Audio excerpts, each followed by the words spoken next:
একই দিনে জাতীয় সংসদ নির্বাচন ও গণভোট আয়োজনের সিদ্ধান্ত নিয়েছে অন্তর্বর্তী সরকার। এবারের গণভোটে জনগণের কাছে সরাসরি জানতে চাওয়া হবে জুলাই সনদের আলোকে সাংবিধানিক রূপরেখাকে তারা সমর্থন করেন কিনা। আর এই জন্য গণভোটের ব্যালটে থাকবে কিছু প্রশ্ন। কি কি প্রশ্ন থাকবে গণভোটের ব্যালটে তা নিয়েই বিস্তারিত জানাচ্ছেন সাদিয়া সিদ্দিকা।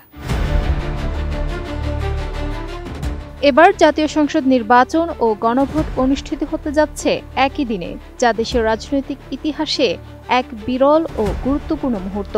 জুলাই গণঅভ্যুত্থানের পর দেশের রাজনৈতিক দৃশ্যপট পরিবর্তন আসে দ্রুত ও নাটকীয়ভাবে।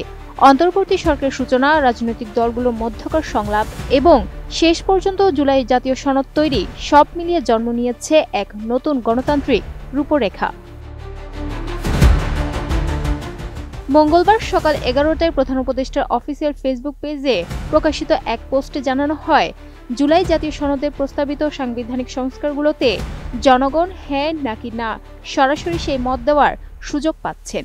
গণভোটের ব্যালটে থাকবে একটি মাত্র প্রশ্ন, কিন্তু অন্তর্গত 4টি প্রস্তাবই দেশের ভবিষ্যৎ রাষ্ট্রকাঠামো নির্ধারণ করবে। নতুন বাংলাদেশ গড়তে এলো জুলফিকার স্টিল। জুলফিকার স্টিল, ইস্পাত দৃঢ় অঙ্গীকার। প্রথম প্রস্তাবে রয়েছে নির্বাচনকালীন প্রশাসনিক কাঠামোর বড় ধরনের রূপান্তরের প্রতিশ্রুতি। বলা হয়েছে, তত্ত্বাবধায়ক সরকার, নির্বাচন কমিশন এবং অন্যান্য সাংবিধানিক প্রতিষ্ঠান জুলাই সনদে বর্ণিত নীতির আলোকে গঠন করা হবে। অর্থাৎ নির্বাচন পরিচালনার স্বচ্ছতা, নিরপেক্ষতা এবং জনআস্থার ভিত্তি আরও শক্ত হবে। সাম্প্রতিক রাজনৈতিক টানাপোড়েনের পর এই কাঠামোগত স্বচ্ছতা জাতির কাছে গুরুত্বপূর্ণ হয়ে উঠেছে। দ্বিতীয় প্রস্তাবে রয়েছে সবচেয়ে বড় কাঠামোগত পরিবর্তন, 2 কক্ষ বিশিষ্ট সংসদ চালুর পরিকল্পনা।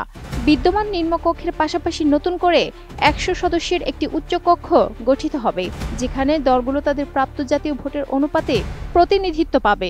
ভবিষ্যতে কোনো সংবিধান সংশোধনের জন্য এই উচ্চকক্ষের সংখ্যাগরিষ্ঠ সদস্যের অনুমোদন বাধ্যতামূলক করা হবে।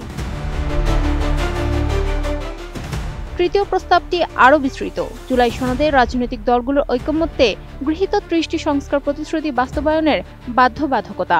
এসবের মধ্যে রয়েছে সংসদে নারী প্রতিনিধিত্ব বৃদ্ধি, বিরোধী দল থেকে ডেপুটি স্পিকার ও কমিটি প্রধান নিয়োগ, প্রধানমন্ত্রীর মেয়াদ সীমিতকরণ, রাষ্ট্রপতির ক্ষমতা বৃদ্ধি, মৌলিক অধিকার বিস্তৃতি, বিচার বিভাগের স্বাধীনতা এবং স্থানীয় সরকার শক্তিশালীকরণ।